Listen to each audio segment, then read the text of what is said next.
Bonjour à toutes et à tous. On est très heureux avec Rémi et Jean-Marie d'être avec vous aujourd'hui. Donc aujourd'hui, on va ouvrir la deuxième case de notre calendrier de l'Avent Prestige. Donc hier, on était dans le Bordelais, au Château de France avec Arnaud Thomassin. Et donc aujourd'hui, on revient en Bourgogne, parce que nous, on est également bourguignons. On est basé à Dijon. Donc c'est un véritable plaisir aujourd'hui d'être avec Jean-Marie, qui va du coup nous faire goûter un très très beau meursault. Jean-Marie, si je peux commencer déjà une première question, est-ce que vous pouvez nous raconter un petit peu l'histoire du domaine, ou je crois savoir que c'est une histoire familiale, donc c'est toujours intéressant. Bonjour. Oui, alors le domaine, l'histoire est à la fois très ancienne et un peu, non pas compliquée, mais la famille Bouzereau est à Meursault depuis aussi longtemps qu'on le sait, le XVIe siècle au moins, peut-être au-delà, mais on n'a pas de traces avant cette période-là. Donc mes ancêtres ont toujours été à Meursault et travaillé dans le vin, autour du vin. Il y a eu des tonneliers, côté maternel. Voilà, donc depuis plusieurs générations, nous sommes vignerons. Alors, du côté de mon père à Meursault, et ma mère est originaire de Volnay, le village voisin qui lui est plutôt producteur de rouge, Oui. alors que Meursault est plutôt réputé pour ses blancs. Donc mes deux grands-pères étaient vignerons, l'un à Meursault, l'autre à Volnay, et voilà. Donc une vraie histoire de famille. Ouais. Voilà. Et vous avez repris le domaine il y a combien de temps? Alors moi, je me suis installé donc avec mon père et mon frère à l'époque en 1994, donc ça va faire 30 ans. Et on a travaillé un peu conjointement tous les trois, puis mon père a pris sa retraite et avec mon frère, on a séparé le domaine et on vole chacun de nos propres ailes aujourd'hui, même si on partage encore quelques parcelles. En termes de superficie d'exploitation, vous êtes sur combien d'hectares ou combien de bouteilles par an à peu près? J'exploite 9 hectares. Alors, ouais, comme le veut la Bourgogne, c'est très, très morcelé, des petites parcelles, quelques plus grosses. Sur ces 9 hectares, j'ai 15 cuvées, 15 appellations différentes. Donc, en volume, 2 tiers de blanc, 1 tiers de rouge. Et sur les appellations, alors comme le veut la Bourgogne, il y a toute une hiérarchie d'appellations régionales, village, premier cru, éventuellement grand cru. Donc, j'ai pas mal de régionales en Bourgogne aligoté et en Bourgogne Côte d'Or, Chardonnay ou Pinot Noir. Des appellations communales sur Meursault en blanc et Volnay et Pommard en rouge.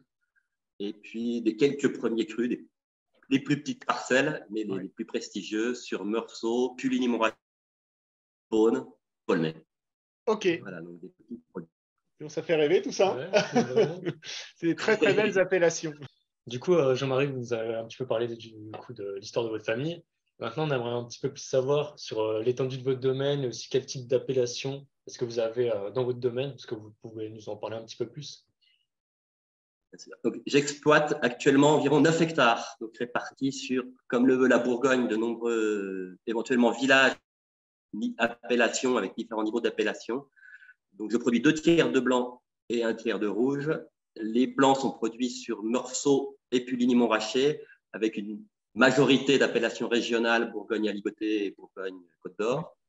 Puis pas mal de Meursault village, 3 petites cuvées de Meursault premier cru et une toute petite parcelle en Puligny premier cru. Donc ça, c'est pour les vins blancs. Et pour les rouges, donc des Bourgognes rouges en Pinot Noir sur Meursault, Volnay, et puis des appellations village en Volnay, cru et Pommard, premier crâne. Tout ça sur 9 hectares, très morcelé comme le veut la Bourgogne. Changement d'appellation à quelques mètres. Et en termes de volume de bouteilles, ça représente à peu près combien de bouteilles par an? Donc, si tout va bien, une belle récolte, entre 50 à 60 000 bouteilles.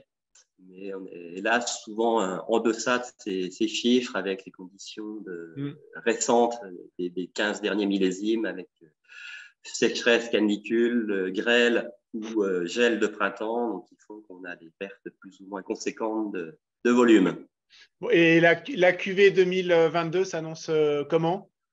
Alors la récolte 2022 était plutôt très, très satisfaisante. On a eu un peu peur dans l'été parce que vendange très précoce, la vendange la deuxième plus précoce après le millésime 2020 qu'on va goûter. 2020 a dû être vendangé autour du 20 août pour cette cuvée. Et cette année, ça a dû être vendangé le 22 ou le 23 août. Donc, c'est vraiment des vendanges hyper précoces et des conditions un peu extrêmes, des grosses chaleurs. Mais malgré cela, on n'a pas trop perdu de volume de récolte à cause de la sécheresse. Et la qualité, les acidités sont bien. Donc, plutôt un très beau millésime 2022, très satisfaisant en volume et en qualité. Bon, c'est une très bonne nouvelle. Parfait, parfait. Alors, ce que je vous propose, c'est qu'on ouvre ensemble donc la seconde case du calendrier, donc de ce vendredi 2 décembre. Alors, je vais chercher la case numéro 2, elle est là. Donc, voilà. Donc, je vais l'ouvrir avec vous. Hop. Clac. Et donc, là, voilà. Donc, la fameuse vinote avec juste le numéro 2. Donc, je rappelle, il y a un petit flocon parce qu'on est sur un vin blanc. Donc, voilà, on conseille de passer la vinote à peu près 10 minutes au réfrigérateur. Le fameux petit QR code qui arrive directement sur notre site où, du coup, on a toutes les explications en texte sur cette cuvée et puis sur le domaine. Mais la particularité d'aujourd'hui, c'est qu'on est avec Jean-Marie et en vidéo. Donc, on va pouvoir boire vos paroles. Alors, nous, on a un petit peu triché. On s'est servi au préalable pour pouvoir aérer le vin et l'avoir à la bonne température. Mais du coup, on va pouvoir goûter avec vous, Jean-Marie, cette cuvée. Alors, qu'est-ce que vous pouvez nous dire sur ce Meursault donc, de millésime 2020 2020. Donc 2020, oui, je reviens. Donc le millésime le plus précoce jamais vu. Vendange entre. Personnellement, donc moi, tout est vendangé manuellement et les vendanges durent environ une semaine chez moi. Et cette parcelle étant là où une des plus précoces du domaine est souvent vendangée le premier ou deuxième jour des vendanges. Donc ça a été vendangé le 20 ou le 21 août 2020. D'accord. Avec une maturité assez forte, la maturité au mois d'août est montée très vite, le sucre s'est concentré.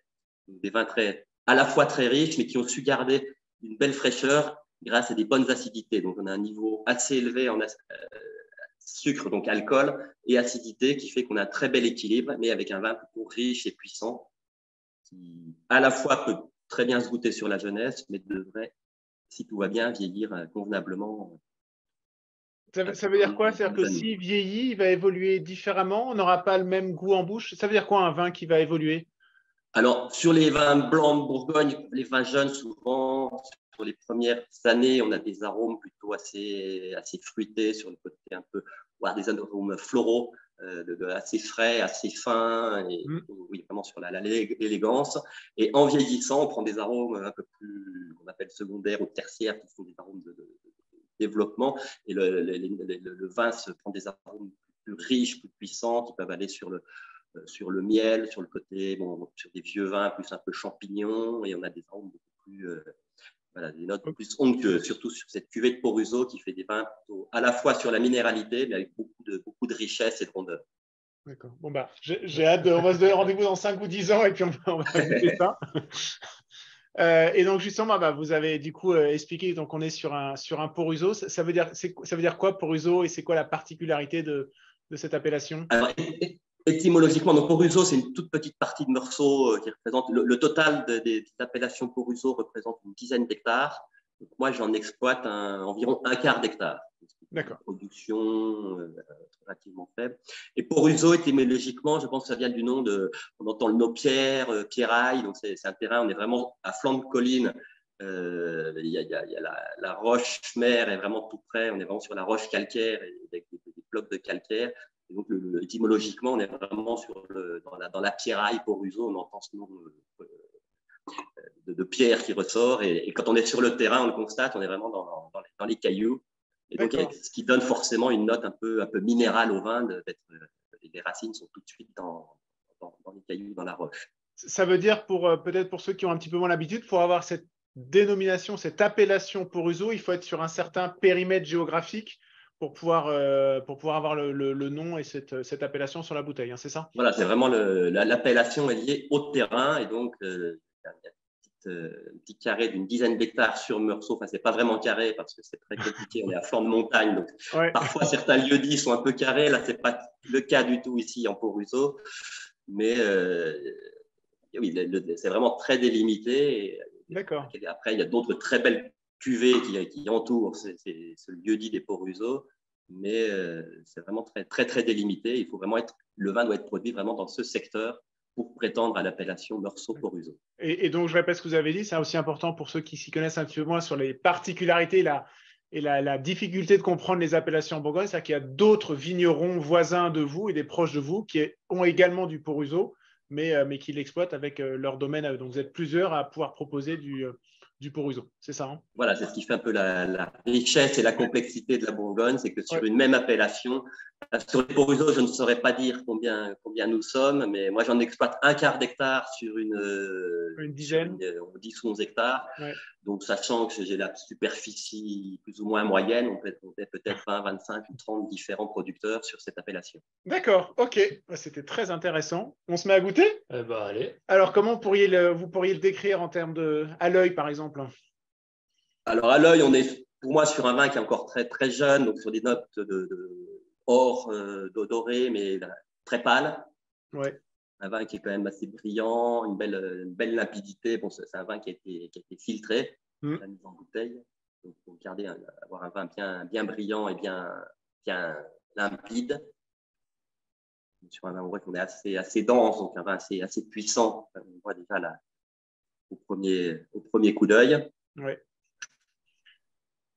Ah, et au nez, ça, c'est déjà très, très, très expressif, malgré qu'il soit jeune, je trouve. Voilà, donc le nez, toujours assez frais et jeune, mais on est vraiment sur ces notes, justement, pour moi, un peu assez agrumes. Alors, je ne suis pas expert pour trouver la spécificité. J'ai des collègues ou certains œnologues ou sommeliers sont très doués pour aller chercher des détails très précis quant aux arômes ou ce qu'on peut retrouver dans le vin. Moi, je ne suis pas très doué pour ça et je manque peut-être un peu d'imagination. Mais pour moi, on est sur des notes assez agrumes, un peu citron, on peut avoir des notes un peu légèrement végétales, un peu de foin frais.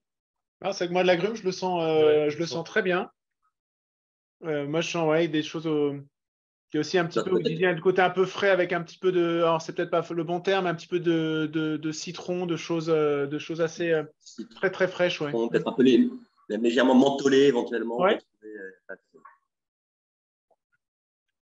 Et après, je dévoile un petit peu quand on sera en bouche, mais c'est vrai que le côté beurré, on l'a déjà un petit peu. Quand on sait qu'ensuite, avec du Meursault et notamment celui-là, on va être à une notion très beurrée en bouche. Quand on se concentre un peu, c'est vrai que même au nez, on commence déjà à l'avoir, à ressentir cette particularité de cette cuvée-là, et moi, j'adore. Ouais. Je pense que c'est aussi lié au terroir des Port-Ruzeau par rapport à mes autres cuvées de Meursault. C'est souvent le plus beurré, le plus un peu. Ah oui. Surtout sur la jeunesse, il est vraiment très très généreux et très très très suave. Et les autres sont souvent un peu plus austères sur la jeunesse, ont peut-être une capacité de vieillissement plus importante. Les Port-Ruzeau évoluent peut-être un peu plus rapidement, mais on a quand même une certaine marge de manœuvre sur une petite dizaine d'années si c'est bien conservé dans une bonne cave. C'est vrai, quand très souvent quand on le fait goûter, parce que c'est un vin qu'on fait beaucoup goûter chez nous, et voilà, les gens toujours cette notion il y en a beaucoup en bouche, il y a de la matière, et puis en fait dès qu'on leur dit en fait est-ce que vous sentez le beurre, après tout de suite ils disent ah oui effectivement c'est ce côté beurré. Donc ça on va pas forcément l'avoir sur vos autres cuvées, c'est vraiment une particularité assez forte sur le Port-Ruzeau. Donc c'est un peu plus marqué sur le Port-Ruzeau, notamment sur la jeunesse. Souvent les autres cuvées avoir ce côté un peu plus beurré, un peu plus gras, mettre quelques mois, quelques années de plus, avoir ce côté un peu plus riche et on va dire prêt à boire. Qu'est-ce que tu en penses, Rémi? Moi, j'aime beaucoup. Ouais. Je veux dire, j'aime beaucoup. Super frais et ça fait plaisir. Ouais, bon. En termes de température de service, donc là, on est sur un vin blanc. Quelles sont vos recommandations justement pour servir un vin comme ça? Alors, c'est un vin qui est assez puissant, donc il mérite quand même de ne pas être servi trop froid pour ne pas l'étouffer, mais il faut je dirais, température frigo, c'est un peu froid. L'idéal, c'est de le servir en hiver à une température 12-13 degrés et éventuellement le laisser sourire dans le verre gentiment pendant se réchauffer en s'ouvrant. D'accord. Bon, c'est top. Rémi, est-ce que tu as des questions en particulier? Du coup, j'en avais quelques-unes. On revient un petit peu, par exemple, sur l'âge un petit peu du vin. Et donc, je voulais savoir quelle serait la meilleure période justement pour un petit peu boire, déguster ce vin. Donc, ce Port-Wheezo 2020, c'est vraiment bien à partir de maintenant ou dans 5 ans, ce sera encore mieux, ou alors un peu tout le temps, je sais pas. Je dirais un peu tout le temps, parce que maintenant, il est sur le côté vraiment jeune, un peu floral et agrume, donc il y a très, très, très fraîcheur, donc à boire. On peut le boire à l'apéritif, tout seul, comme ça, sans autre accompagnement, ou avec un plat plutôt assez fin, des Saint-Jacques juste poêlés, ou un poisson grillé, pas un plat trop puissant. Et puis, dans quelques années, quand le vin se sera développé, aura pris ses arômes un peu plus onctueux, un peu plus volumineux, là, on peut le sortir avec une sauce un peu plus, la sauce à la crème, des Saint-Jacques à la crème, ou carrément un bon crustacé, des langoustines ou un homard qui sont à la fois très fins, mais très, très puissants, supporteront tout à fait l'accord. Ou carrément, on peut oser avec des truffes, pourquoi pas, si on peut procurer quelques truffes, ce côté un peu champignon qui peut arriver avec le temps, peut dans quelques années très bien s'accorder avec des plats poulardes à la crème. Voilà, ça peut aller avec beaucoup de choses. Je crois qu'on va descendre au marché, puis aller faire des petites emplettes et passer en cuisine. Ça, c'est top. Est-ce que tu as autre chose comme question, Rémi? Non, ça me semble bon pour ma part. Ouais, après... bon. Eh ben, non, on a fait un très, très beau tour de votre domaine, de l'appellation et puis plus particulièrement de votre cuvée en Port-Wheezo. Une très, très belle découverte, une très, très belle cuvée. Donc, un très grand merci, Jean-Marie. C'était un plaisir de partager ce moment avec vous. Et puis, je donne rendez-vous à toute notre communauté pour notre 3e live demain. Donc, demain, on va descendre un petit peu dans le sud. On va être en Côte-du-Rhône. J'en dis pas plus, ni sur l'appellation, ni sur le domaine, mais pareil, une très, très belle découverte qu'on a faite avec Thierry et Nicolas, nos 2 sommeliers. Donc, Jean-Marie, un grand merci. Et puis, à très, très bientôt. Merci. Bonne dégustation. Merci beaucoup. Allez, bonne journée. Au revoir. Merci. Au revoir.